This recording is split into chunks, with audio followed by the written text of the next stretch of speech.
وما أبرئ نفسي إن النفس لأمارة بالسوء إلا ما رحم ربي إن ربي غفور رحيم. وقال الملك ائتوني به أستخلصه لنفسي فلما كلمه قال إنك اليوم لدينا مكين أمين. قال اجعلني على خزائن الأرض إني حفيظ عليم. وكذلك مكنا ليوسف في الأرض يتبوأ منها حيث يشاء نصيب برحمتنا من نشاء ولا نضيع أجر المحسنين ولأجر الآخرة خير للذين آمنوا وكانوا يتقون. وجاء إخوة يوسف فدخلوا عليه فعرفهم وهم له منكرون. ولما جهزهم بجهازهم قال ائتوني بأخ لكم من أبيكم ألا ترون أني أوفي الكيل وأنا خير المنزلين فإن لم تأتوني به فلا كيل لكم عندي ولا تقربون. قالوا سنراود عنه أباه وإنا لفاعلون.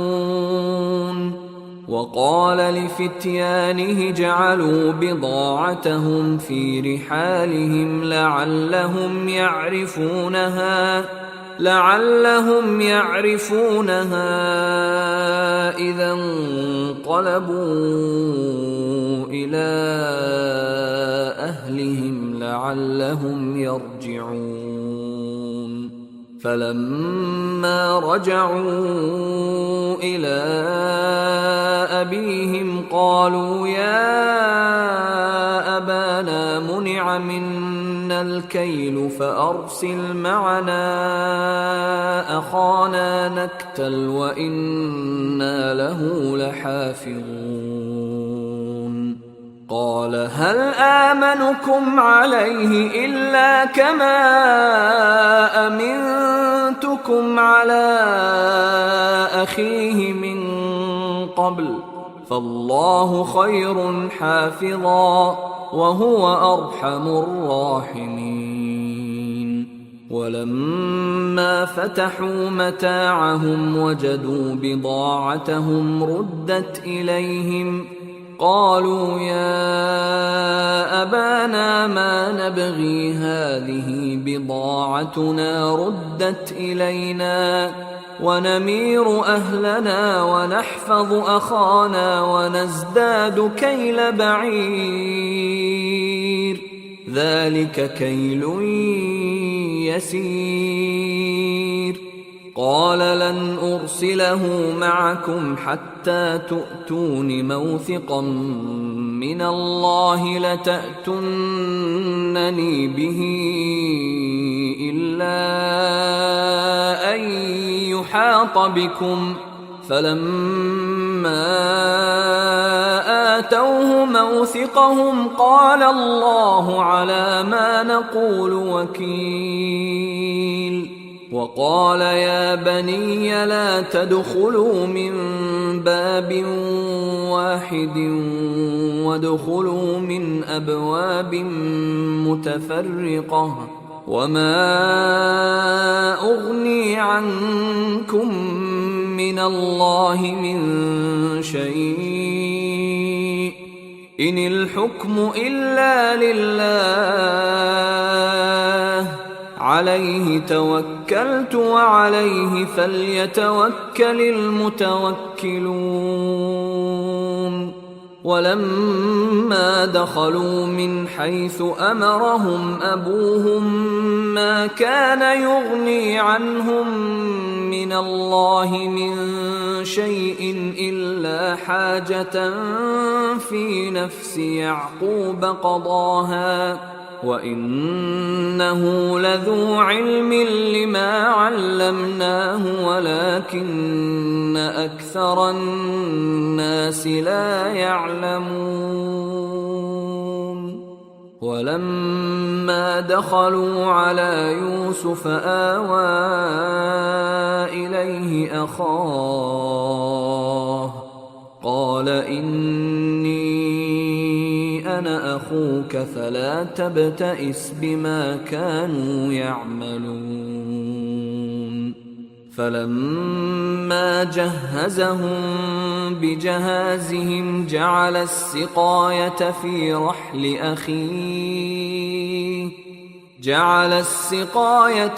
رحل أخيه ثم أذن مؤذن أيتها العير إنكم لسارقون. قالوا وأقبلوا عليهم ماذا تفقدون؟ قالوا نفقد صواع الملك ولمن جاء به حمل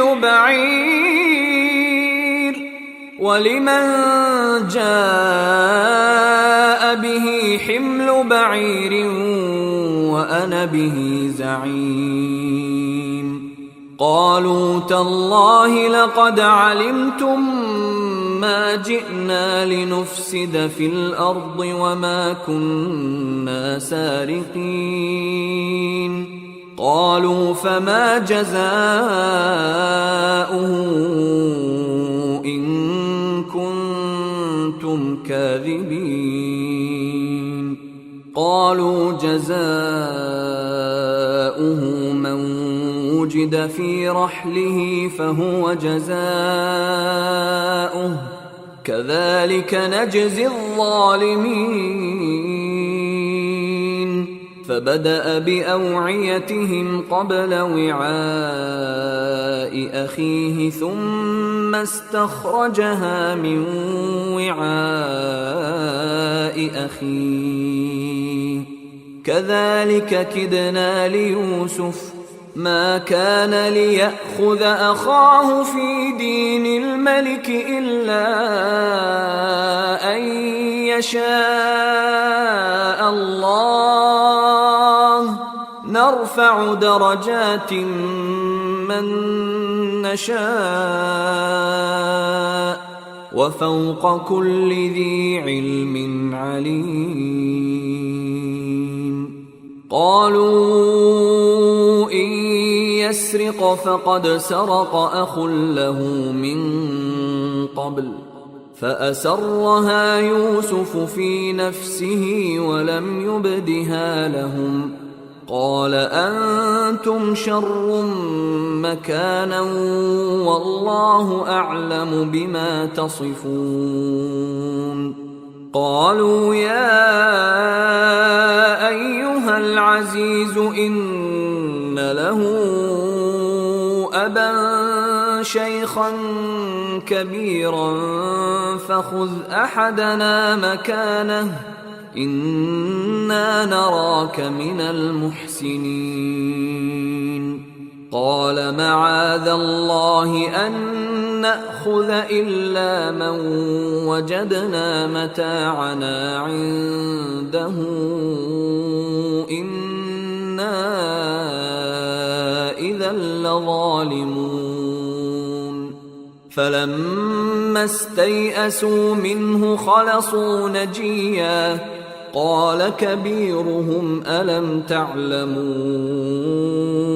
أن أباكم قد أخذ عليكم موثقا من الله ومن قبل ما فرطتم في يوسف فلن أبرح الأرض حتى يأذن لي أبي أو يحكم الله لي وهو خير الحاكمين.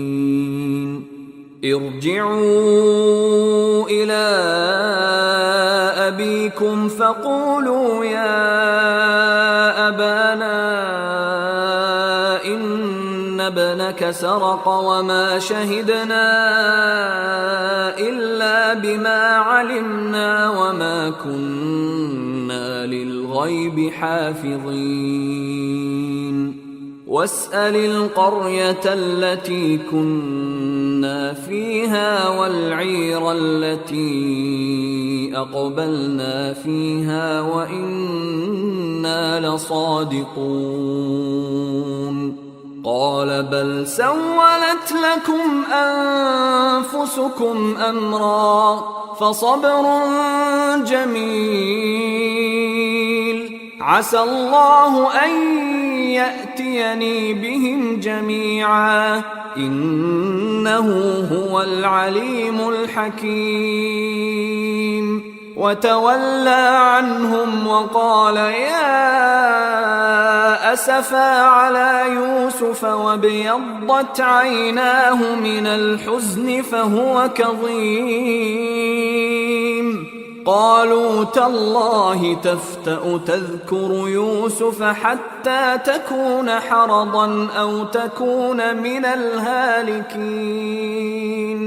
قال إنما أشكو بثي وحزني إلى الله وأعلم من الله ما لا تعلمون. يا بني يذهبوا فتحسسوا من يوسف وأخيه ولا تيأسوا من روح الله إنه لا ييأس من روح الله إلا القوم الكافرون. فلما دخلوا عليه قالوا يا أيها العزيز مسنا وأهلنا الضر وجئنا ببضاعة مزجاة فأوف لنا الكيل وتصدق علينا إن الله يجزي المتصدقين. قال هل علمتم ما فعلتم بيوسف وأخيه إذ أنتم جاهلون؟ قالوا أئنك لأنت يوسف؟ قال أنا يوسف وهذا أخي قد من الله علينا إنه من يتق ويصبر فإن الله لا يضيع أجر المحسنين. قالوا تالله لقد آثرك الله علينا وإن كنا لخاطئين. قال لا تثريب عليكم اليوم يغفر الله لكم وهو أرحم الراحمين. اذهبوا بقميصي هذا فألقوه على وجه أبي يأت بصيرا وأتوني بأهلكم أجمعين.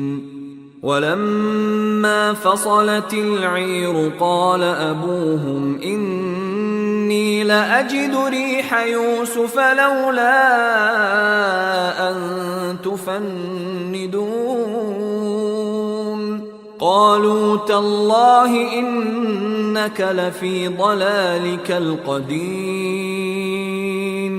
فلما أن جاء البشير ألقاه على وجهه فارتد بصيرا قال ألم أقل لكم إني أعلم من الله ما لا تعلمون. قالوا يا أبانا استغفر لنا ذنوبنا إننا إنا كنا خاطئين. قال سوف أستغفر لكم ربي إنه هو الغفور الرحيم. فلما دخلوا على يوسف آوى إليه أبويه وقال ادخلوا مصر إن شاء الله آمنين. ورفع أبويه على العرش وخروا له سجدا وقال يا أبت هذا تأويل رؤياي من قبل قد جعلها ربي حقا وقد أحسن بي إذ أخرجني من السجن وجاء بكم من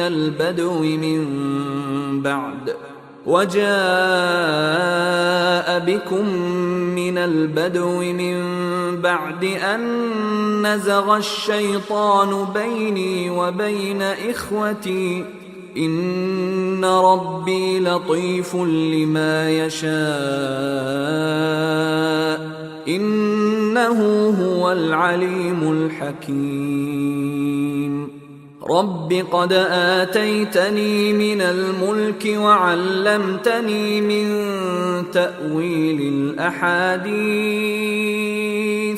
فاطر السماوات والأرض أنت وليي في الدنيا والآخرة توفني مسلما وألحقني بالصالحين. ذلك من أنباء الغيب نوحيه إليك وما كنت لديهم إذ أجمعوا أمرهم وهم يمكرون. وما أكثر الناس ولو حرصت بمؤمنين وما تسألهم عليه من أجر إن هو إلا ذكر للعالمين. وكأي من آية في السماوات والأرض يمرون عليها وهم عنها معرضون وما يؤمن أكثرهم بالله إلا وهم مشركون. أفأمنوا أن تأتيهم غاشية من عذاب الله أو تأتيهم الساعة بغتة وهم لا يشعرون. قل هذه سبيلي أدعو إلى الله على بصيرة أنا ومن اتبعني وسبحان الله وما أنا من المشركين. وما أرسلنا من قبلك إلا رجالا نوحي إليهم من أهل القرى أفلم يسيروا في الأرض فينظروا كيف كان عاقبة الذين من قبلهم ولدار الآخرة خير للذين اتقوا أفلا تعقلون. حتى إذا استيأس الرسل وظنوا أنهم قد كذبوا جاءهم نصرنا فنجي من نشاء ولا يرد بأسنا عن القوم المجرمين. لقد كان في قصصهم عبرة لأولي الألباب ما كان حديثا يفترى ولكن تصديق الذي بين يديه وتفصيل كل شيء وهدى ورحمة لقوم يؤمنون. بسم الله الرحمن الرحيم. ألف لام ميم را. تلك آيات الكتاب والذي أنزل إليك من ربك الحق ولكن أكثر الناس لا يؤمنون. الله الذي رفع السماوات بغير عمد ترونها ثم استوى على العرش وسخر الشمس والقمر كل يجري لأجل مسمى يدبر الأمر يفصل الآيات لعلكم بلقاء ربكم توقنون. وهو الذي مد الأرض وجعل فيها رواسي وأنهارا ومن كل الثمرات جعل فيها زوجين اثنين يغشي الليل النهار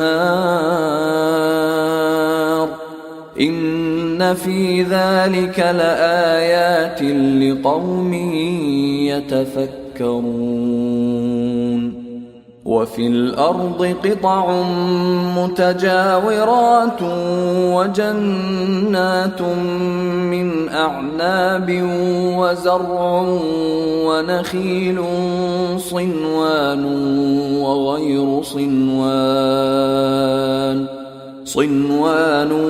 وغير صنوان يسقى بماء واحد ونفضل بعضها على بعض في الأكل إن في ذلك لآيات لقوم يعقلون. وإن تعجب فعجب قولهم أإذا كنا ترابا أإنا لفي خلق جديد أولئك الذين كفروا بربهم وأولئك الأغلال في أعناقهم وأولئك أصحاب النار هم فيها خالدون. ويستعجلونك بالسيئة قبل الحسنة وقد خلت من قبلهم المثلات وإن ربك لذو مغفرة للناس على ظلمهم وإن ربك لشديد العقاب. ويقول الذين كفروا لولا أنزل عليه آية من ربه إنما أنت منذر ولكل قوم هاد الله يعلم ما تحمل كل أنثى وما تغيض الأرحام وما تزداد وكل شيء عنده بمقدار. عالم الغيب والشهادة الكبير المتعال سواء منكم من أسر القول ومن جهر به ومن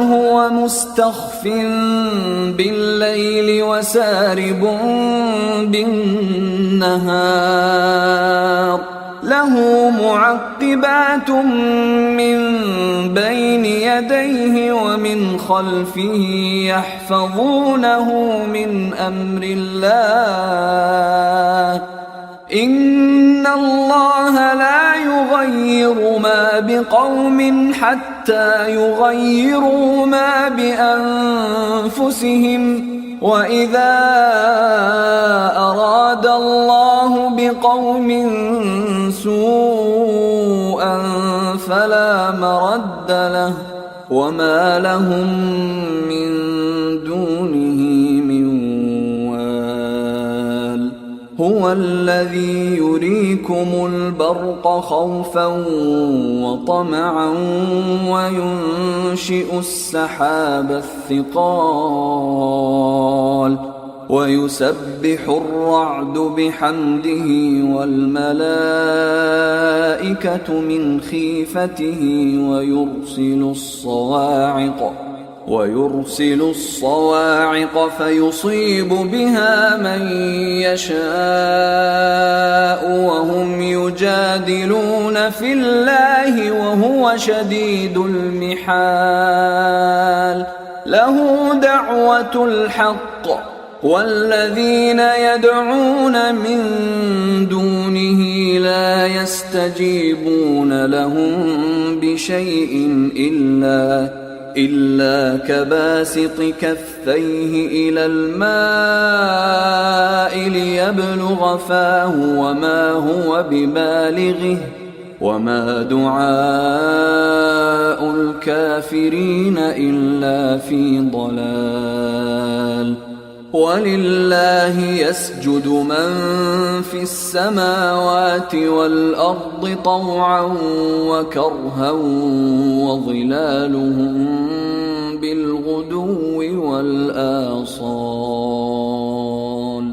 قل من رب السماوات والأرض قل الله قل أفاتخذتم من دونه أولياء لا يملكون لأنفسهم نفعا ولا ضرا قل هل يستوي الأعمى والبصير أم هل تستوي الظلمات والنور أم جعلوا لله شركاء خلقوا كخلقه فتشابه الخلق عليهم قل الله خالق كل شيء وهو الواحد القهار أنزل من السماء ماء فسالت أودية بقدرها فاحتمل السيل زبدا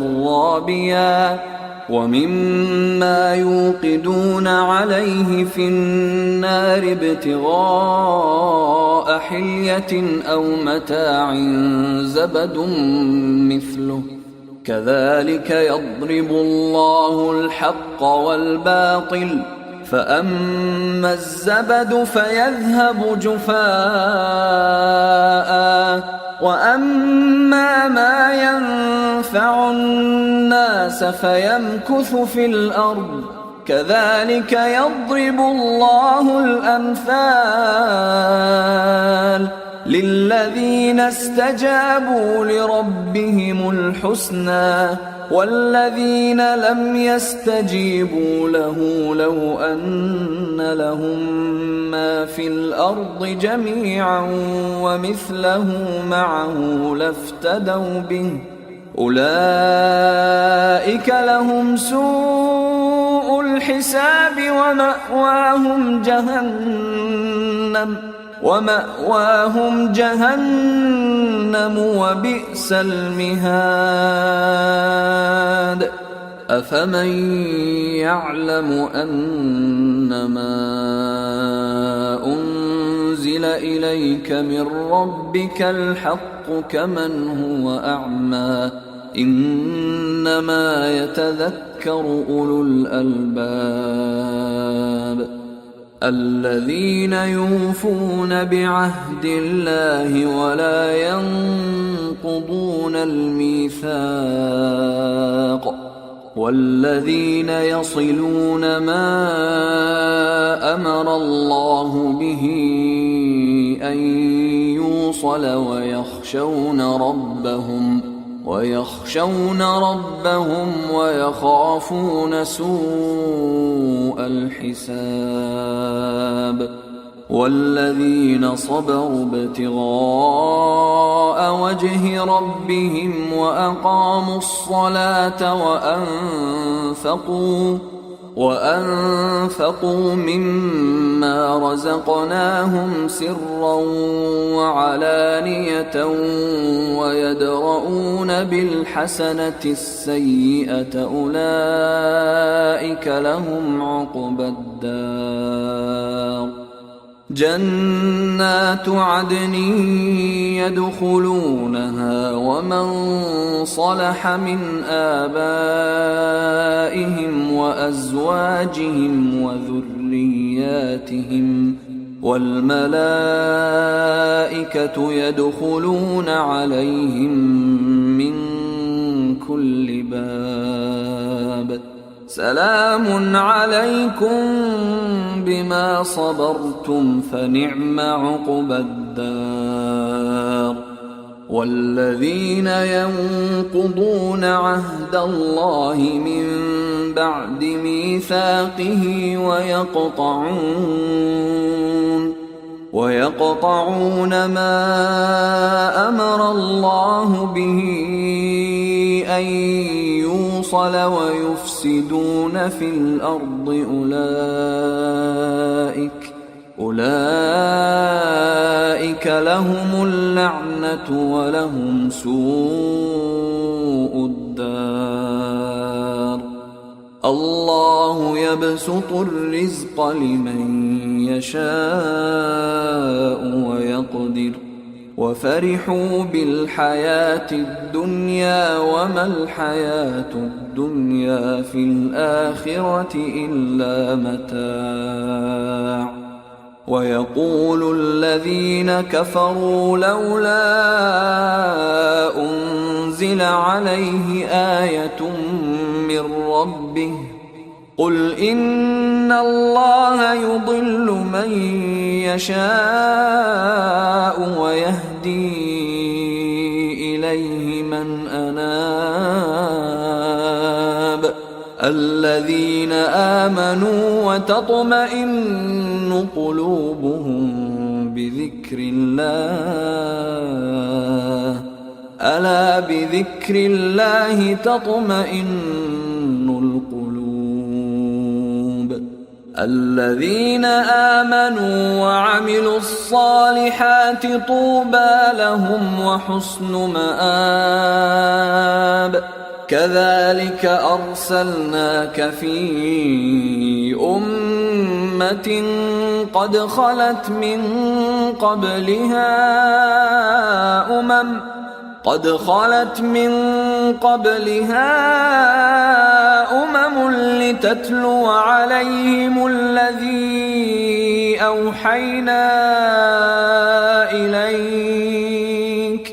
لتتلو عليهم الذي أوحينا إليك وهم يكفرون بالرحمن قل هو ربي لا إله إلا هو عليه توكلت وإليه متاب ولو أن قرآنا سيرت به الجبال أو قطعت به الأرض أو كلم به الموتى بل لله الأمر جميعا أفلم ييأس الذين آمنوا أن لو يشاء الله لهدى الناس جميعا ولا يزال الذين كفروا تصيبهم بما صنعوا قارعة أو تحل قريبا من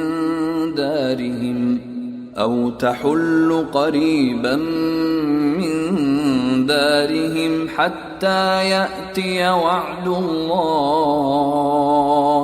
إن الله لا يخلف الميعاد.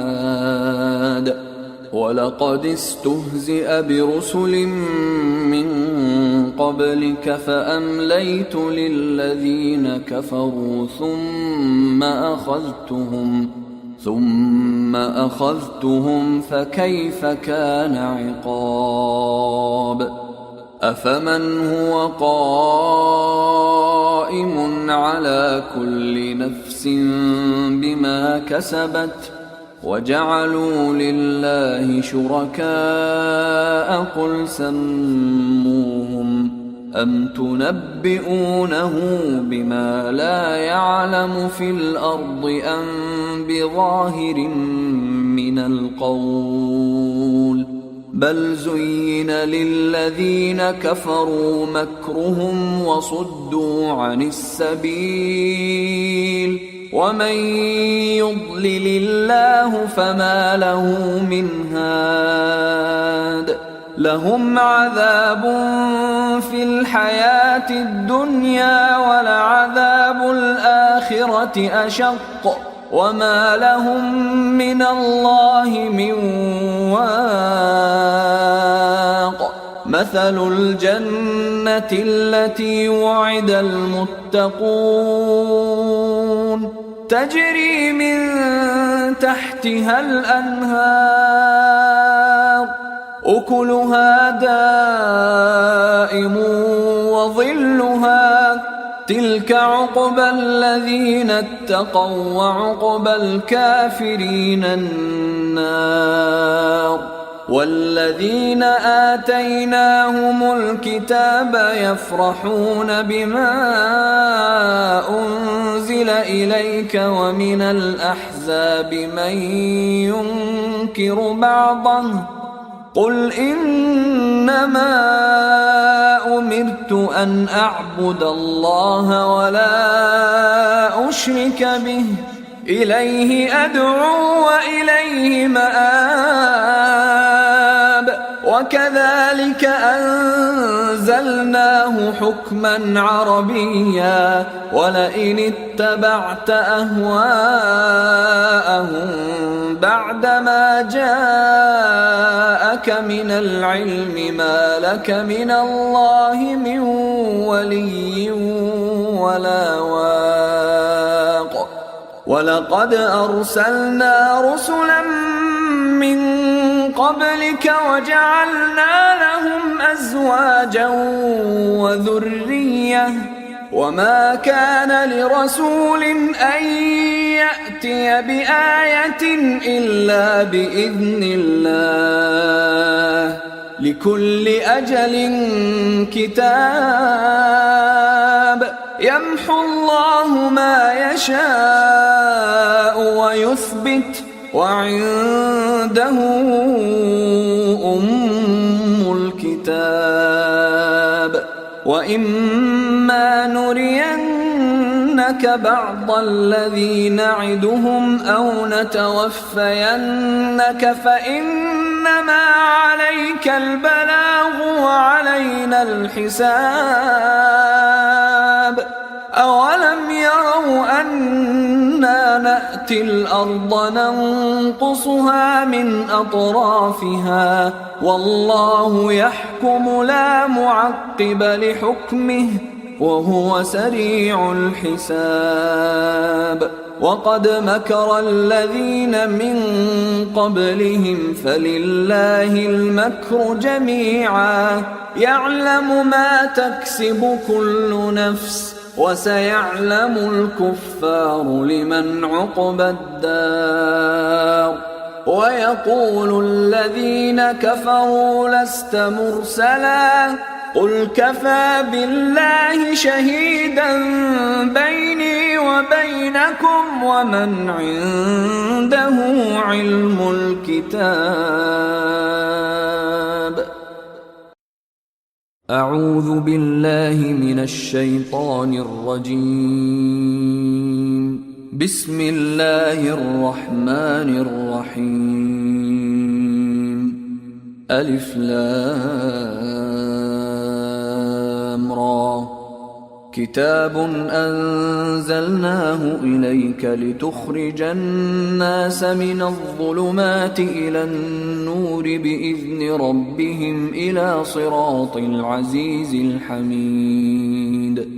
الله الذي له ما في السماوات وما في الأرض وويل للكافرين من عذاب شديد. الذين يستحبون الحياة الدنيا على الآخرة ويصدون عن سبيل الله ويبغونها عوجا أولئك في ضلال بعيد. وما أرسلنا من رسول إلا بلسان قومه ليبين لهم فيضل الله من يشاء ويهدي من يشاء وهو العزيز الحكيم. ولقد أرسلنا موسى بآياتنا أن أخرج قومك من الظلمات إلى النور وذكرهم بأيام الله إن في ذلك لآيات لكل صبار شكور.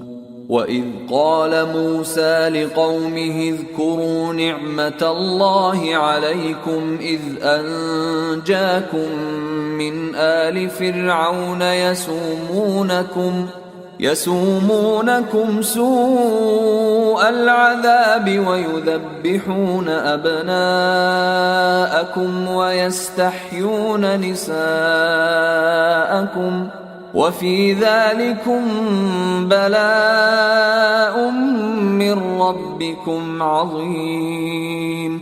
وإذ تأذن ربكم لئن شكرتم لأزيدنكم ولئن كفرتم إن عذابي لشديد. وقال موسى إن تكفروا أنتم ومن في الأرض جميعا فإن الله لغني حميد. ألم يأتكم نبأ الذين من قبلكم قوم نوح وعاد وثمود والذين من بعدهم لا يعلمهم إلا الله جاءتهم رسلهم بالبينات فردوا أيديهم في أفواههم وقالوا إنا كفرنا بما أرسلتم به وإنا لفي شك مما تدعوننا إليه مريب. قالت رسلهم أفي الله شك فاطر السماوات والأرض يدعوكم ليغفر لكم من ذنوبكم ويؤخركم إلى أجل مسمى قالوا إن أنتم إلا بشر مثلنا تريدون أن تصدونا عما كان يعبد آباؤنا فأتونا بسلطان مبين. قالت لهم رسلهم إن نحن إلا بشر مثلكم ولكن الله يمن على من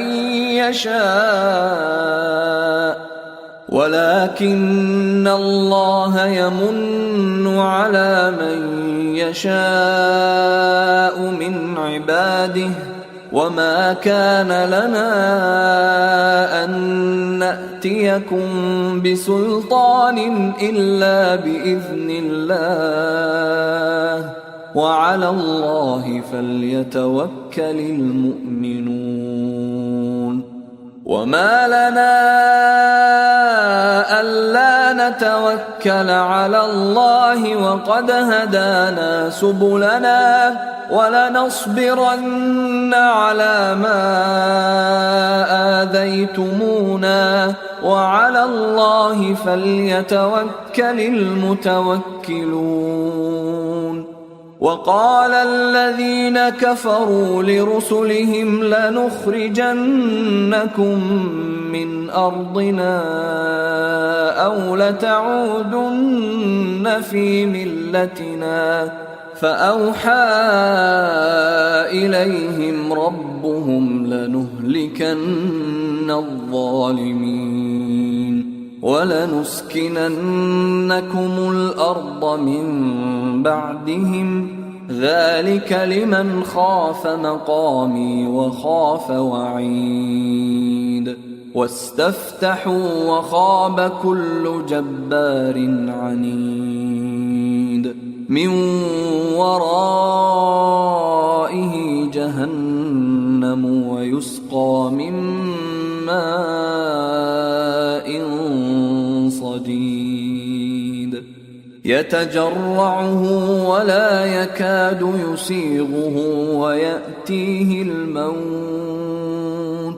ويأتيه الموت من كل مكان وما هو بميت ومن ورائه عذاب غليظ مثل الذين كفروا بربهم أعمالهم كرماد اشتدت به الريح في يوم عاصف لا يقدرون مما كسبوا على شيء ذلك هو الضلال البعيد ألم تر أن الله خلق السماوات والأرض بالحق إن يشأ يذهبكم ويأت بخلق جديد وما ذلك على الله بعزيز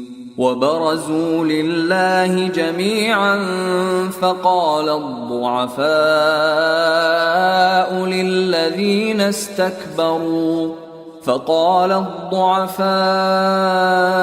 للذين استكبروا إنا كنا لكم تبعا فهل أنتم مغنون عنا من عذاب الله من شيء قالوا لو هدانا الله لهديناكم سواء علينا أجزعنا أم صبرنا ما لنا من محيص وقال الشيطان لما قضي الأمر إن الله وعدكم وعد الحق ووعدتكم فأخلفتكم وما كان لي عليكم من سلطان إلا أن دعوتكم فاستجبتم لي فلا تلوموني ولوموا أنفسكم ما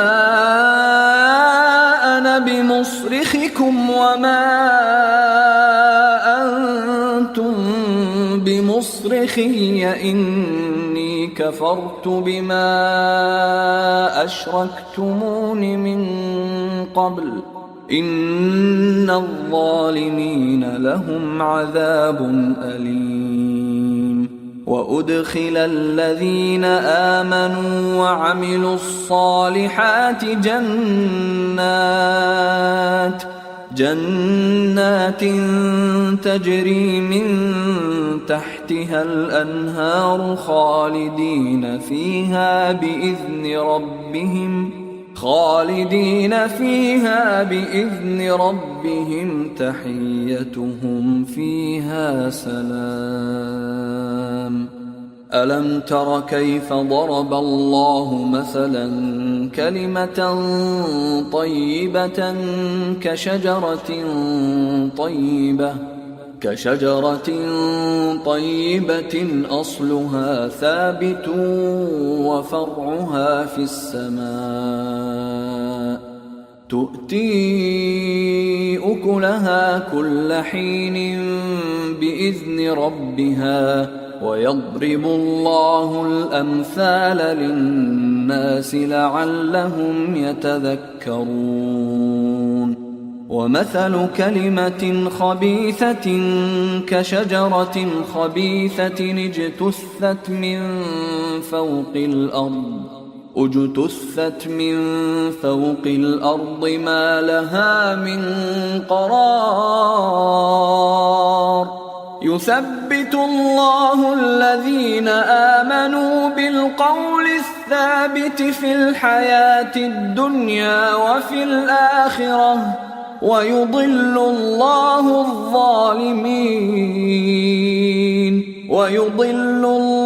الظالمين ويفعل الله ما يشاء. ألم تر إلى الذين بدلوا نعمة الله كفرا وأحلوا قومهم دار البوار جهنم يصلونها وبئس القرار. وجعلوا لله أندادا ليضلوا عن سبيله قل تمتعوا فإن مصيركم إلى النار. قل لعبادي الذين آمنوا يقيموا الصلاة وينفقوا مما رزقناهم سرا وعلانية من قبل أن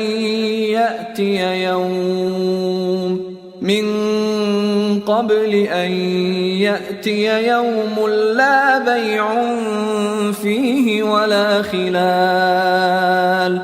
الله الذي خلق السماوات والأرض وأنزل من السماء ماء فأخرج به من الثمرات رزقا لكم وسخر لكم الفلك لتجري في البحر بأمره وسخر لكم الشمس والقمر دائبين وسخر لكم الليل والنهار وآتاكم من كل ما سألتموه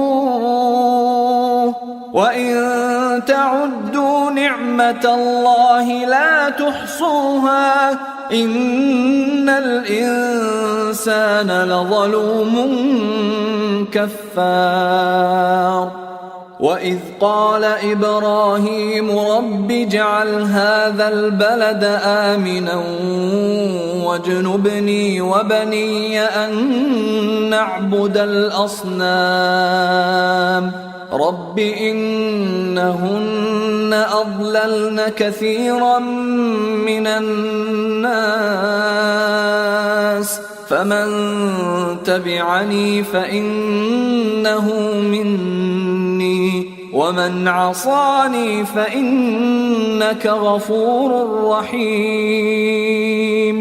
ربنا إني أسكنت من ذريتي بواد غير ذي زرع عند بيتك المحرم ربنا ليقيموا الصلاة فاجعل أفئدة من الناس تهوي إليهم وارزقهم من الثمرات لعلهم يشكرون. ربنا إنك تعلم ما نخفي وما نعلن وما يخفى على الله من شيء في الأرض ولا في السماء. الحمد لله الذي وهب لي على الكبر إسماعيل وإسحاق إن ربي لسميع الدعاء. رب اجعلني مقيم الصلاة ومن ذريتي ربنا وتقبل دعاء. ربنا اغفر لي ولوالدي وللمؤمنين يوم يقوم الحساب. ولا تحسبن الله غافلا عما يعمل الظالمون إنما يؤخرهم ليوم تشخص فيه الأبصار. مهطعين مقنعي رؤوسهم لا يرتد إليهم طرفهم وأفئدتهم هواء. وأنذر الناس يوم يأتيهم العذاب فيقول الذين ظلموا ربنا أخرنا إلى أجل قريب نجب دعوتك ونتبع الرسل أولم تكونوا أقسمتم من قبل ما لكم من زوال. وسكنتم في مساكن الذين ظلموا أنفسهم وتبين لكم كيف فعلنا بهم وضربنا لكم الأمثال. وقد مكروا مكرهم وعند الله مكرهم وإن كان مكرهم لتزول منه الجبال. فلا تحسبن الله مخلف وعده رسله إن الله عزيز ذو انتقام. يوم تبدل الأرض غير الأرض والسماوات وبرزوا لله الواحد القهار. وترى المجرمين يومئذ مقرنين في الأصفاد سرابيلهم من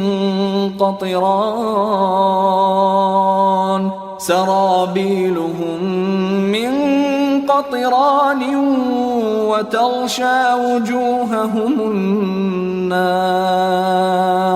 ليجزي الله كل نفس ما كسبت إن الله سريع الحساب.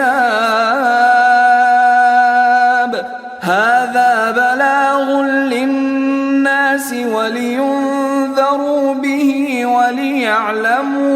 وليعلموا أنما إنما هو إله واحد وليذكر أولو الألباب. بسم الله الرحمن الرحيم. ألف لام را، تلك آيات الكتاب وقرآن مبين.